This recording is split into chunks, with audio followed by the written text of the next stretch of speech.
As a kid, I grew up playing board games with my family and relatives. And later, as a father of three, we enjoyed board games with all of my own kids as they were growing up. So it was natural to believe that there would be some benefits for my students many years ago when I was a classroom teacher.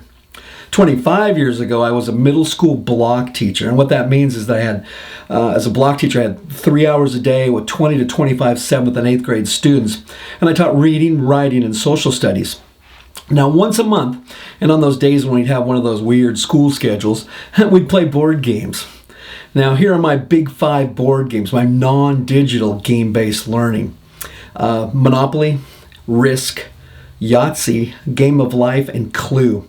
Now, in Monopoly, we'd learn about money. Something as simple as manually making change was very helpful.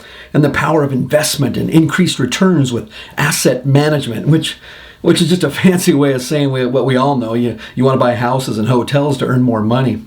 In the game of Risk, students learn about maps and geography and locations and places and world domination. And even my daughter at 24 years old mentioned Risk the other day when we were discussing the current situation with Russia. She remembered Ukraine's strategic location on the game board from playing when she was quite young.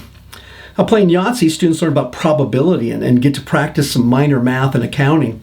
The Game of Life, though, was where a lot of questions came from. Because when students were playing, this isn't time off for the teacher. I always thought that it was important to be active and walking around and asking questions, helping them stay on task and getting more insight into their thinking processes and their different strategies. What would happen if questions, and what do you think your neighbor will do, or what would you do on your next turn, or what would you do differently, or why do you think that happened? Reflective, evaluative kind of questions.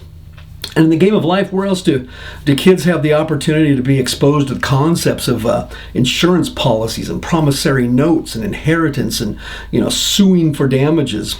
Anyone who has ever had to pay for a plumber in an emergency can relate to landing on the space pipe burst, pay $20,000 in water damage, or the notion that the payday square can never quite come fast enough.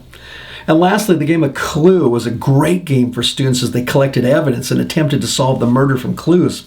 In doing so, they were learning about variables and engaging in deductive reasoning. And what worked about all of these games is that they're multiplayer. They allowed for 2 or more people, making it really easy in a classroom setting with different or changing groups or varied attendance.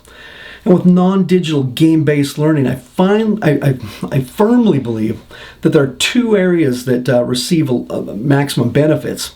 First is mental. There's a lot of mental benefits. First, playing games can be a form of mental exercise. They have to exercise general awareness, focused attention. They learn to sit for an extended duration of time, which can be a challenge for a lot of students. They learn to recognize patterns. They plan ahead, predict, make decisions, act, and most importantly, they learn from experience. And strategy and chance both play a role in all of these games, and students learn how to mitigate between their choices and dealing with random events.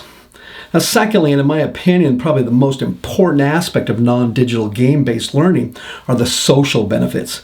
Social interactions between different ages, abilities, genders, ethnicities benefits everyone when everybody can play together.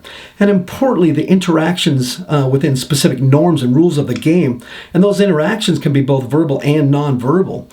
Students learn to follow rules and conventions required for different games, and understand the concepts of different rules to be successful is important. They learn to self-regulate, to take turns, and have patience and self-control. And while others are taking their turn, and dare I say, students learn to be polite. They can understand that they can be planning ahead so that they're ready when it's their turn. And I'm also a firm believer in learning to compete. And these games allow for competitiveness in a low threat and low risk environment. And regardless of the outcome, sportsmanship is important as students learn to win and lose gracefully in front of each other publicly. Now, you may have other non-digital games that you like, or even enjoy some of the updated versions of some of these games that have more current and kid-friendly themes. I encourage you to consider how they can benefit you, your students, and children. And in closing, it's kind of funny, as I was preparing for this video, sharing with my colleague, they said, well, all those games are online and you can get them as apps.